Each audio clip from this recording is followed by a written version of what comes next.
guys, welcome to Enneanerds, an Enneagram podcast. We just like to have fun and have a quirky look at the Enneagram. My name is Bethany, and I'm a type 5. And my name is Grace, and I am a type 7. We're so excited that you're here, and we hope that you enjoy this funky little episode that we have. Yes, we are coming back after a little bit of a break. We are teachers, and we had to wrap up the school year, and the school year is chaos at the end of the year, as anybody will tell you. And so we can't do this and do our jobs to the best of our ability if we, don't take a break. So we are back, but we're ready. We're in summer mode. And so we're here to rock and roll. So I put a little poll on Instagram and I asked the question, which episode would you rather hear? What ideal dates are for each type, or what each type is like while dating. And the one that won was what each type is like while dating. So naturally, I kind of defaulted to my surveying thing that I do, because I don't want to speak from a place of assumption. I'd rather hear it from the numbers themselves. And so I put a survey on Reddit and of like the different, what are they like while they're dating? And I guess the question was a little vague because some people had a very hard time answering it, and they're like, we need more questions. What are you talking about? And then like some people wanted to know like the whole, like I think I had 2 like ask like, who are you trying to date? What's going on? They want to know like the whole story. And I'm like, there's not like a whole story to this. It's just a question. So we're going to start with the top. And I had a couple of people respond for the type 1, but they kind of echoed all the same thing. They said, be perfect. So that's what they're thinking while they are dating, is be perfect. What does that mean, though? They want them to be perfect, or the person they're dating to be perfect? I don't know. I can imagine that they want themselves to be perfect, but also they have this idealistic world that they live in, and so I imagine their expectations are super high as well. I can see. So maybe they during dating. Go ahead. I can see ones being kind of overly dramatic about how the relationship is going. Either it is going perfect and they've found the perfect person and everything's glorious and flawless, or like, this is not going to work. They chew loudly and I can't deal with that. And, we're going to have to break up. So that's how I would picture a 1. And maybe that does kind of fall into the perfect thing. They want perfection from themselves and from the other person, and they want their relationship to be perfect. Yeah. And honestly, I think we all have those, like red flags right away when we're dating, and there's like something that they do that you're just like automatically no. And I'll tell you what mine was when I was doing online dating. If I was texting a guy and he didn't use any punctuation, or had like misspelled words, I was immediately done. Because we live in an era where there is like no excuse for misspelled words or missing punctuation. I'm sorry. There's no reason. This is going to age me a lot, but I just learned this new term. I guess it's Gen Z. So if there's any Gen Zers out there, you're probably going to fully roll your eyes at this. But I guess this new term is called the ick. Have you heard of that? Yes, I've heard the ick. Yes. Okay, I have never heard of the ick. And so for you, I guess the ick was bad grammar. There's no excuse. Anyways. So I guess for ones, it's just they're thinking be perfect, whether it's for themselves or for the person they're dating. And so my advice to ones would be to let go of that idealistic expectation. I feel like expectations kill joy a lot of the time. And so if you have expectations of how you think something's going to go and then it doesn't, and then you're disappointed. And so I just suggest that people be like me and have no expectations at all.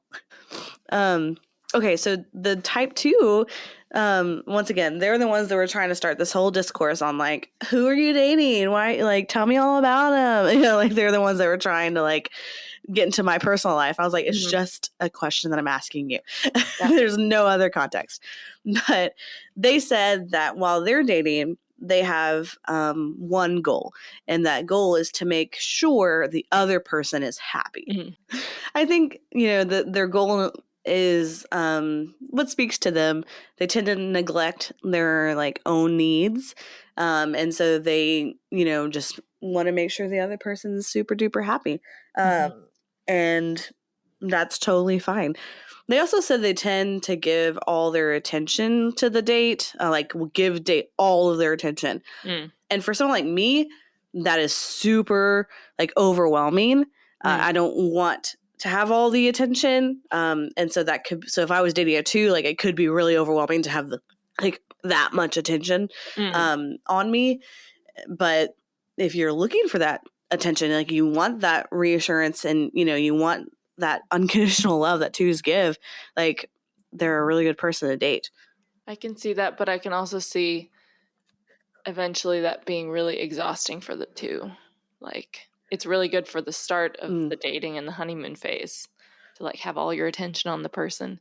But then eventually the 2 is going to need some stuff back. So hopefully whoever they're dating reciprocates all that. Yeah, I remember, so my sister is a 9 and she's married to a 2. And whenever they're not together, like when she's visiting over here, because she lives, in Ecuador, he is constantly texting her, I love you, I miss you, like just constant kind of like communication while they're apart. And her phone would be going off constantly, and I'm just like, oh my gosh, like that is like just her getting the messages is draining me. And I'm like, I cannot deal with that. And like Adrian and I, this is probably just typical of 4s and 5s. We don't really text each other very much throughout the day. Because when I'm at work, I'm focused on work. When he's at work, he's focused on work. And so it's kind of like we both kind of compartmentalize like the relationship we deal with after work, and so we don't really text that much during the day, which I'm very grateful for because I feel like I'd be super overwhelmed. So are you and Brandon, like, do y'all text all day or y'all like separate until later? We pretty much text all day. I mean, I don't think we're that excessive. But I do think if I was like off visiting somewhere, we probably would text a lot. No, that's true. I relate to this too. Yes, it's true. Yep. Yep. That's me. That's me. Well, it's interesting because whenever you see articles or whatever about Enneagram and dating, I feel like 2s, 6s, and 9s are always paired with like every single number because they're just like really attentive. Right. They want to please their partner. They're more outwardly focused, relational focused. So, I mean, yeah, if you're dating a 2, you're probably going to be pretty happy and feel very loved and things like that. Oh, for sure. For sure. And, my sister talks about that's what she needs. Like as a 9, she does like kind of want to be constantly reassured. And so I'm like, well, cool. That works for you. That's awesome. Yeah. Okay. So 3s, I found their responses very interesting. So 3s, they said authenticity is huge. They're trying to maintain and not put up a front, which is the natural go-to. They are assessing their behavior constantly, which makes sense being in 3s who are very image conscious. They are trying to impress, but at the same time, understand that they put up a front, so they try to be authentic as well. Oh, I like that. It's like they're trying to find their person that they can just be their authentic self and they don't have to like put a mask on or try to be something that they're not. I really like that. That's sweet. Yeah.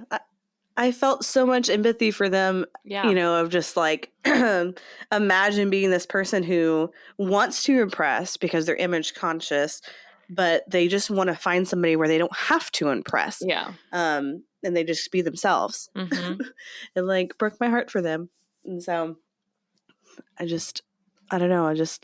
Threes, you can be yourself. You don't have to impress anybody. I know that your go-to is to want to impress, but you definitely don't have to impress.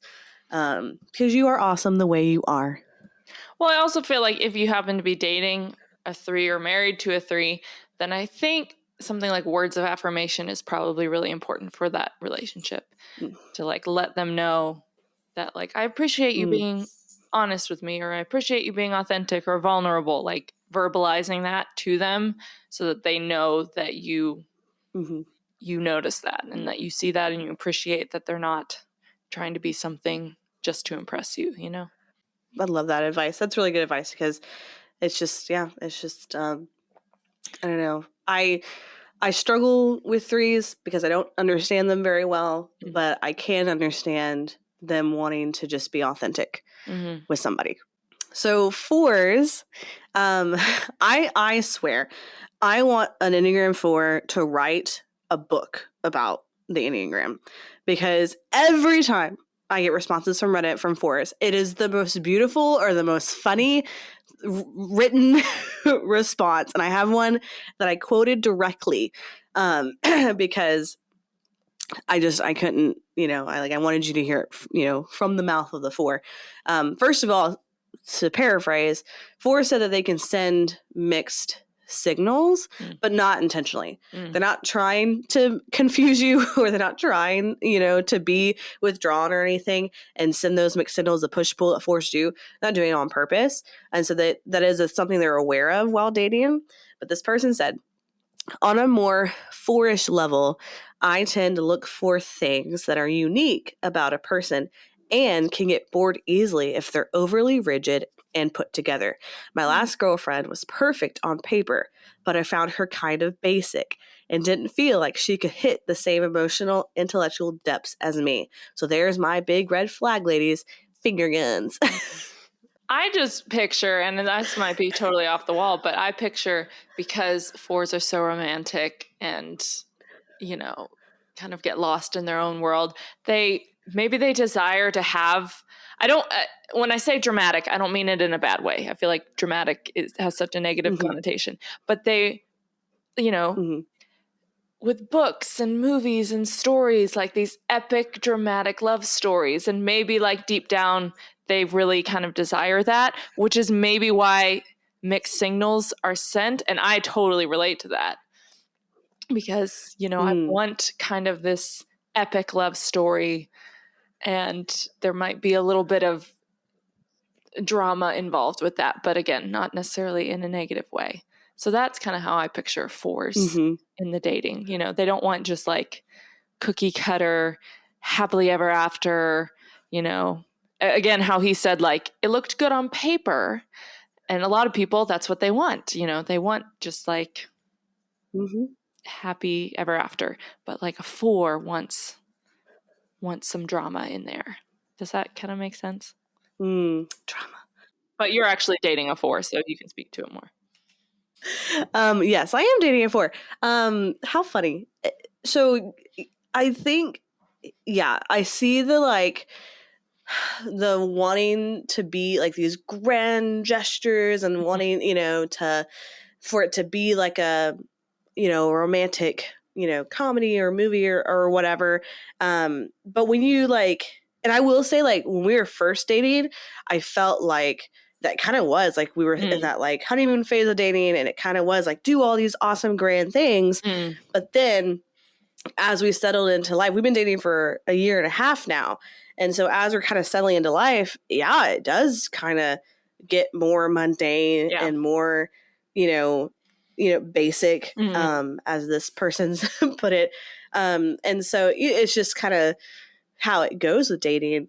But I like the day to day, I like, the mundane and just hanging out, and I'm cooking a meal and he's watching sports or whatever. To me, that is idealistic. And so for him, I do try to, do things with him that are kind of, every once in a while out of the blue, or things that he really enjoys. Like he really enjoys to bowl. And that's not something I do all the time, but he likes doing it, and so we'll bowl, and get into his interest, which we talked about before, is have very specific interest. And so if you're getting into their interest while dating, I think it's going to help you not seem basic, I guess. Mm-hmm. Bethany and I always joke that I'm like Adrian and she's like my husband Brandon. And that's so true, because everything you said about like you enjoy the mundane and the cooking and the blah, I hate all of that. I want to do something fun. Mundane is so boring. But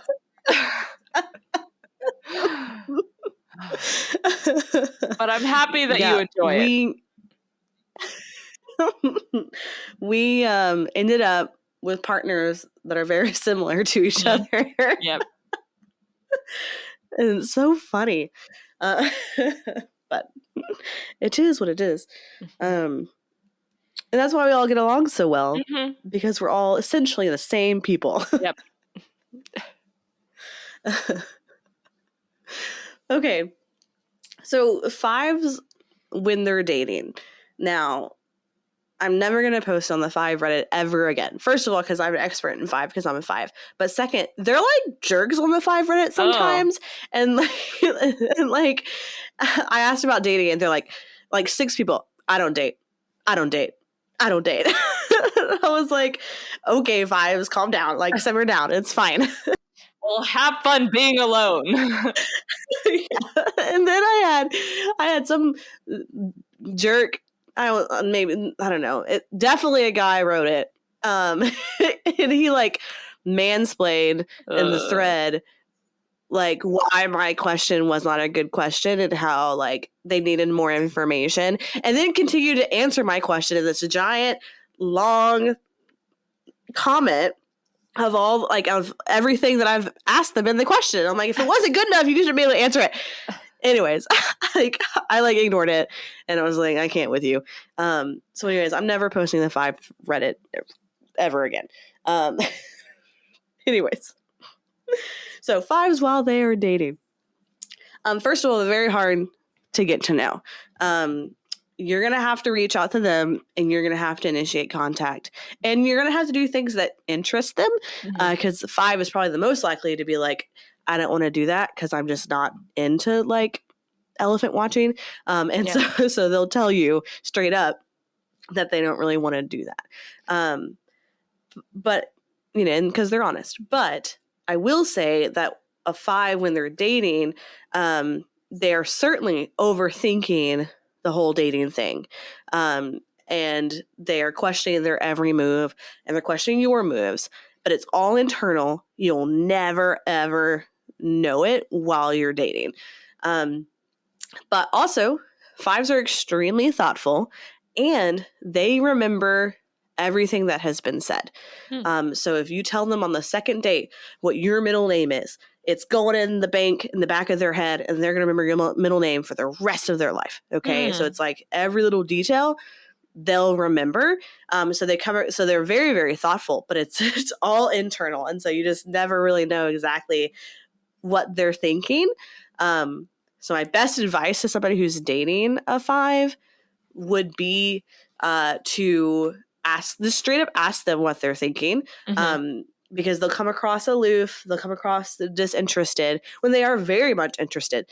We just don't think to say our thoughts all the time. So my best advice would be just to ask them what they're thinking and ask them what they're feeling, to get to the core of that 5. What do you think? Well, first off, I have to go back to something you said a minute ago. If you're dating someone who's not into elephant watching, then you need to break up with them immediately. Because I can't think of anything more fun to do than go and watch elephants. So just had to say that. Secondly, I think if you're dating a 5, and Bethany, of course, shut me down if I'm wrong, I would say be prepared for the relationship to move probably at a slower pace because they are hard to get to know. And the reason I'm saying this is because I've gotten back into our favorite show, Married at First Sight. And and I know we've discussed this ad nauseum, but like and it's funny because you at one point thought about, trying to get on that show.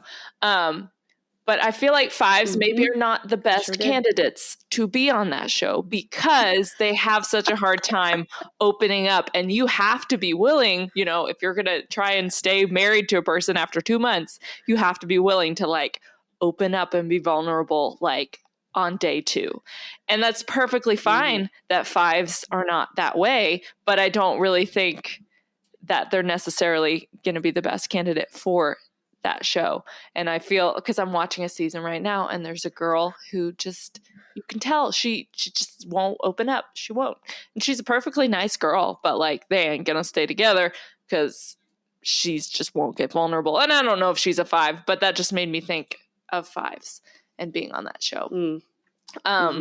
So if you are dating a 5, I agree, like you just need to straight up be willing to like ask them, what are you thinking? What do you want to do? Tell me all the things, but also be prepared that they're not going to volunteer or word vomit everything as much as like maybe a 2 or a 6 would, Well, I appreciate your thoughts, especially bringing in Married at First Sight. Like we could talk about that literally all the time. Like that doesn't bother me. So bringing in Married at First Sight, once again, they need an Enneagram consultant. I will make it happen. But anyways, fives are hard to get to know. They're just not, super expressive. And so you do have to ask them. That's the best thing I can tell you. Just straight up ask them. They'll tell you. They're not trying to put up a front or anything. They'll tell you. They just don't think to tell you automatically. Okay. So with 6s, Grace. Yes. I had another like mini crisis thinking that maybe I'm a 6. Because I was reading the 6 responses and I was like, I relate to that and I relate to that and that's me. And I'm like, maybe I'm a 6. And so I went into a mini identity crisis once again. Yeah. So this may be the episode where I finally admit that maybe I'm a 6. So 6s are anxious when they're not around the date. And I super relate to this. So you'll be like on the date and everything will go perfectly fine. No red flags. It's a wonderful experience. You have the best time. But then when you're not around the date, you go home and then the 6s start to overthink. And they're like, oh my gosh, did I say the wrong thing? Are they going to call me? Are they going to text me? Or are we going to go on a second date or a third date or a fourth date? Are they going to marry me after 6 years of dating? They are always questioning what they're going, what's going to happen next, and if they did something wrong. And so like anxious when not around date, but super calm like on the date, like have a great time. But then when they're apart, it's like, I don't know. I think it's just an anxious attachment style, and so that's where that comes from. They are very thoughtful and attentive, much like the 5, and the 7 as well. Like I feel like all the people in the head triad are very thoughtful and attentive, but they have a very hard time trusting, and they do seek assurance, which, if I'm being super honest, I do seek assurance sometimes. And then somebody said, like, have you ever heard of Murphy's Law, which is if anything can go wrong, it will. They kind of live in that headspace. Well, I mean, that all tracks. That's exactly what I would guess for 6s. In hearing that, I don't think you are a 6 because I don't think you live in that headspace of if anything can go wrong, it will. I think you have a very strong 6 wing. But anyway, we're not really talking about that at this time. So yeah, I mean, I don't have much to add to that because I do agree. I think also if you're dating a 6, words of affirmation would also be really important in that relationship, to let them know that like text them, hey, I had a great time, or like, hey, good morning, how's your day going? Check in with them a lot. Kind of like how the 2 also was saying that they text all the time, whereas a 5 is probably not going to text a whole bunch. So if you are a 5 dating a 6, maybe try and push yourself out your comfort zone a little bit and text them a little bit more. Because if you're dating a 2 or a 6 or a 9, or a 7 when we get to them, they really would probably appreciate that kind of reassurance that everything's going well, because otherwise they're deep in the whole of their mind thinking that the next text they get is a breakup text, something like that. Yes. I will say, like, sometimes I it's not all the time. So you're right. I don't live in a constant Murphy's Law state of mind. So I'm not a 6. I have a very strong 6 wing. But I do say sometimes I will, like, because Adrian's very good. Like, he does text me good morning almost every morning, and he does text me good night almost every night. Those are like the 2 that we definitely do. But we don't really text throughout the day. But if he doesn't text me good morning, I literally do, like, there is a thought that crosses my mind. What if today is the day he wants to break up with me because he didn't text me good morning?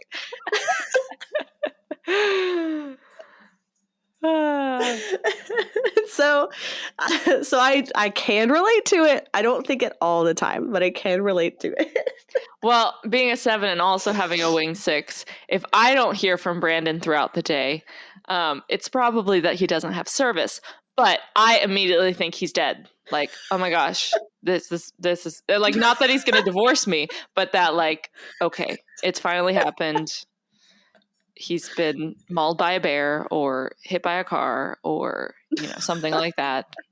And so that's where my mind goes if I don't hear from him. So I understand the 6 wing it's a powerful wing to have if you are a 5 or a 7. It's just very powerful.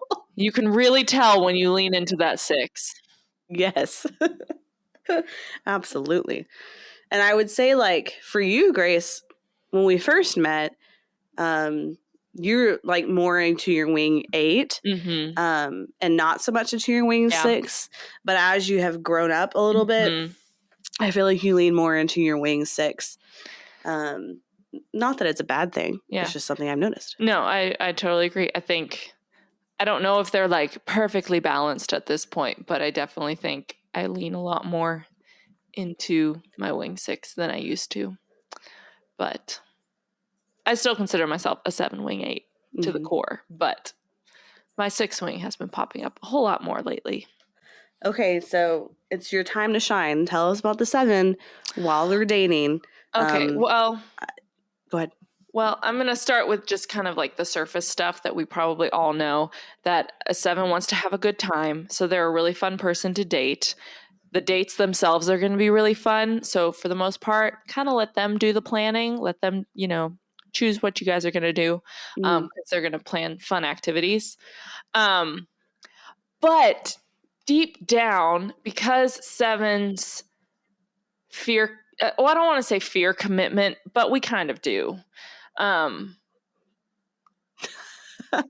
don't know, like, relationally, I never feared commitment. Like, but when it comes to, like, staying in one place or staying in one activity or staying in, one job or whatever, that's where my fear of commitment comes in, because I just get bored so easily. So I'm sure there are plenty of 7s out there that fear relational commitment, but that's where I've never had that issue. What I related to with, like, the 2 and the 6, I do need that reassurance. So that constant texting or that verbalization of, like, everything's going well, you're a great person, hopefully at some point you'll say I love you, those kind of things, like, that really does make a big impact for me. Because if I feel like you're not in this, or you're bored, or you're looking elsewhere, then I can immediately just, like, disconnect and, like, okay, I'm on to the next thing. So 7s come off a lot of times as, like, super confident, and I think deep down we're really not that confident. We really need that reassurance. So I don't know. That's kind of my thought with 7s, is, like, we're fun and we have a good time, but, like, we want to get deep with people and have those deeper connections. Otherwise, like, this must not be the thing for me, you know? Does that make sense? I don't know if it does. No, it does. Sevens, we've talked about this. Sevens are complicated. They're a complicated number. There's highs and there's lows, Mm-hmm. but to the public, it just looks like highs Mm-hmm. until you get to know the seven. And then you're Mm-hmm. like, whoa, there's like lows there too. And so I think sevens have this like thing inside them that's like they yearn for that deep, committed, Mm-hmm. relationships. But they also just really want to have fun, Mm-hmm. and so it's like, sometimes the deep, hard stuff isn't fun, Mm-hmm. and so it can be hard for people who are expecting sevens who are fun Mm-hmm. all the time, Mm-hmm. to be fun all the time. But then Mm-hmm. when they get to a deeper level and you see this side of the seven that you don't normally see, Mm-hmm. it can be scary. Mm-hmm. And so if you're dating a seven, I would say, it's not fair to put expectations on them to be the fun one. Mm-hmm. Because yes, they want to have fun, but you know how exhausting that is to always be the fun, energetic one. Mm-hmm. Like much like threes, I think sevens are looking for people who they could be authentic with, Mm-hmm. where they don't have to be the life of the party. And so if you're dating a seven, let them be themselves, and you'll absolutely see the joy in life through the seven like lens. Mm-hmm. But also when they're tired, which everybody gets tired, Mm-hmm. when they're tired, let them be tired. They don't have to be the fun one. And there's nothing wrong with, them being, being tired or, Mm-hmm. wanting a moment to breathe. So anyways, I'm going to be a seven advocate from here on out. Thank you. We all appreciate that collectively. So eights, there's always at least one number that I don't get a response to whenever I survey the public. And this time was eights, which is usually not eights. Usually eights have very hard opinions on things, but this time they didn't. So we get to speculate what they would have said, or we get to imagine what it's like to date an eight. Mm-hmm. So here we go. If I'm wrong, I'm wrong. An eight. I think an eight likes control. Mm-hmm. And so while they're dating, I feel like they would like to control things, and they would like to maybe plan dates. And they would kind of, I don't know, be the one that's kind of leading the dates. I don't think eights need reassurance like some of the other numbers. I think that they're similar to the five, where if you were texting them constantly while dating, they would get overwhelmed. Yeah. And they may see you as weak for being somebody who needs reassurance. And I think that eights would have a tendency to go hard and fast real quick with dating, but they're not a vulnerable type. And so I think that it's going to take a while to get to that vulnerable place with them. And so I think it would be a very quick, fast, whirlwind romance at first. But then once you got past that, and like you'd have to get past that to get to the vulnerable spot with the eight. Because I have friendships with eights where they still are not super vulnerable. Like I have to like pry it out of them because they don't want to talk about it. I feel like eights are also going to want someone who can rise to the occasion to meet them wherever they are. And I mean, we've talked about this with eight friendships. Like, they'll start a lively debate, and all they want is you to like add to the conversation. They don't necessarily want to be proven wrong or agreed with. They just want someone who will meet them in that conversation. And I feel like that would be really important, but also really jarring for some people. If you are not familiar with the Enneagram and you don't know that they're an eight, it might seem like these people are bossy or overbearing or way too opinionated or something, but they really just want someone, to rise to the occasion. And I feel like it's also kind of similar to the threes with the authenticity, and they want to find their person that they can just be their total selves with and not feel like they have to walk on eggshells around them, or, that they're going to hurt their feelings every other day, So I think it would be a challenge to date an 8, but it would be, worth it in the long run. I don't know if I could do it because I just get my feelings hurt really easily, but and I don't like to be, I hate being made to feel stupid. I hate it so much. So I feel like whenever I do have some friends that are 8s, but I usually end up feeling kind of stupid at some point in the conversation. I agree. I think 8s want a challenge. And typically 8s that I know end up married to other 8s because they're the only ones that can deal with each other. But they like the challenge, they thrive on that. I look at that and I'm not afraid of confrontation, but it's not like I enjoy confrontation. I don't enjoy the challenge. Like I can do it. It's just that I don't actually want to. And so I wouldn't want to date somebody where I feel like there is a challenge constantly. But that more so because it takes time and energy to deal with that. And I don't have time or energy for that. So, and when I'm with my 8 friends, like I do feel drained after, like I can only spend a few hours with them. Whereas some people I can spend like 4 days with and it's fine. But like, with 8s, I'm like, I can only handle you in small doses. Like I love being around you and I love the energy you bring, but you're also taking my energy. And so I feel drained. And so I don't think I could date an 8 just because I feel like I'd be drained literally all the time. Anyways, if we're wrong 8s, I'm so sorry. But once again, when you don't respond, we just get to guess. So 9s. One of the biggest things that the 9s talked about, which I love the 9 Reddit. I always get really good responses from them. Very thorough responses because I feel like 9s are the most self-aware number because they sit there and think about all this stuff all the time. But they said that like the biggest thing with them is merging, and they totally understand it, but they don't actually know how to stop it. If you don't know what merging is, it's where you take on the personality of whoever you're with, because you're not sure yourself what you want to do or want to pursue. And so it's easier just to do what someone else wants to do instead of like having that conflict and then them asking you, well, what do you want to do? And they're like, I don't know. And then it's like a whole thing for them. And so they tend to merge instead of having the conflict. And so they just do kind of whatever their partner or their date wants to do.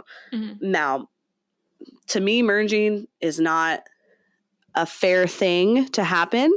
I want to live in a world where I see all 9s stand up for themselves and say what they want to do.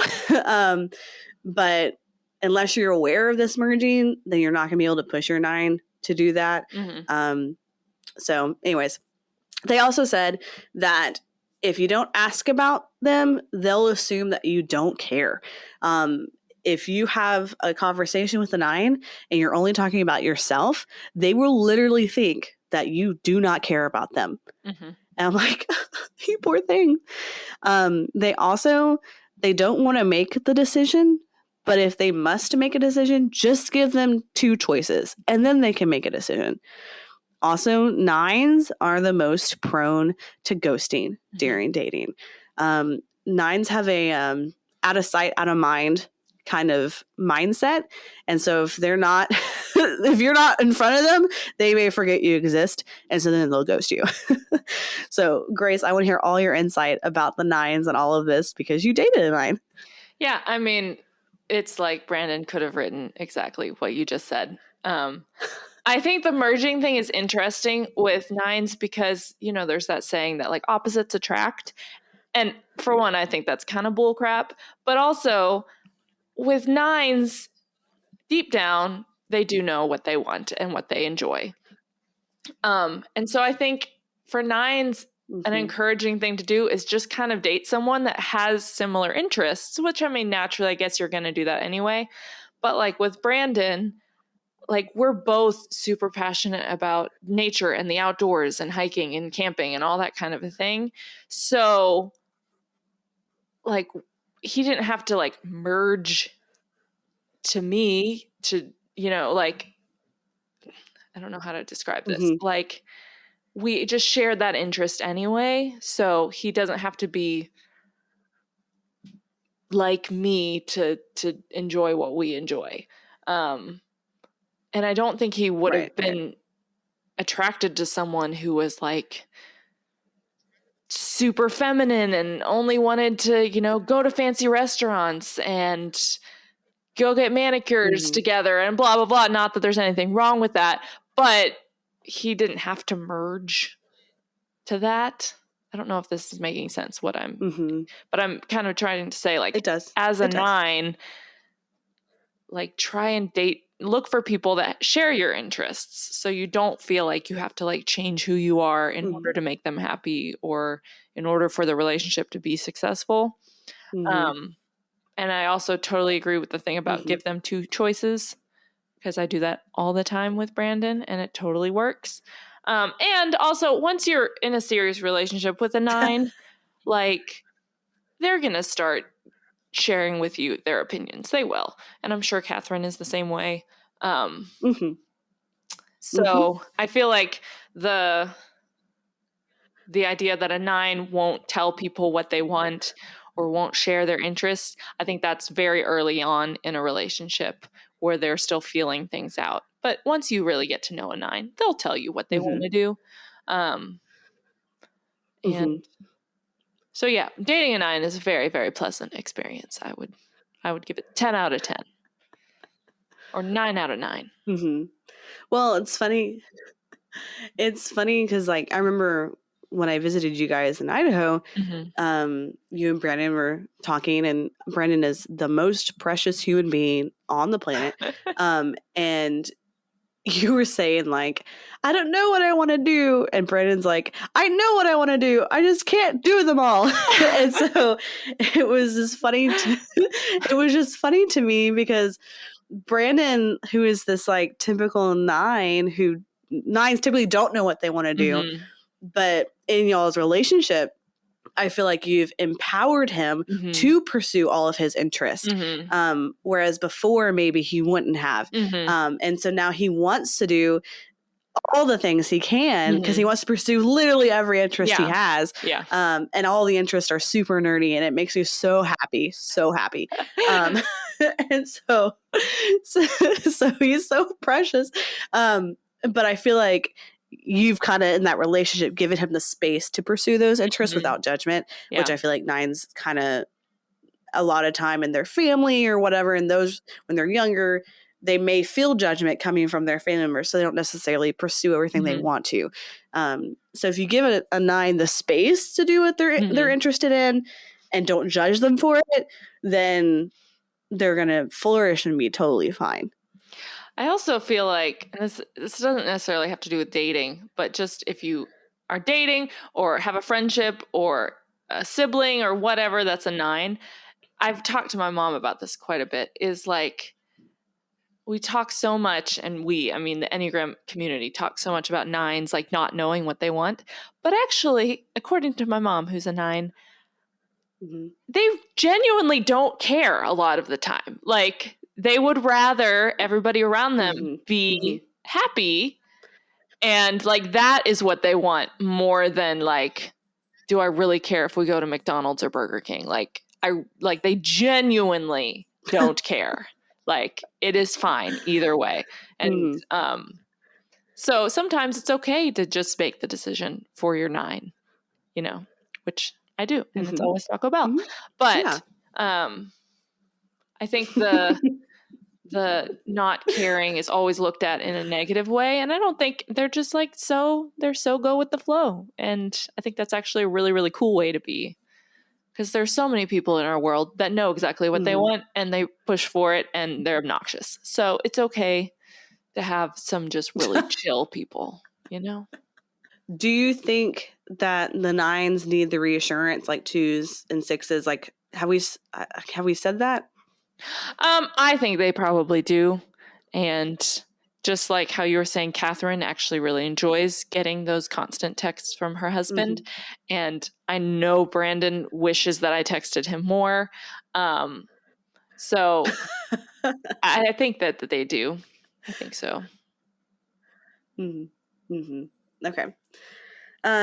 Well, I hope that this episode was helpful for you in your dating life, and that you keep these things in mind. Whenever you are dating. I feel like this was a very productive episode. We talked about all the things. I'm so excited to be back and to talk about the Enneagram. But yeah, if you have anything you want to add or you listen to this, you can always hit us up on Instagram and we will happily respond. I got nothing else going on. So, all right. Thank you guys so much for listening. And we will be back next week with another episode of Enneanerds.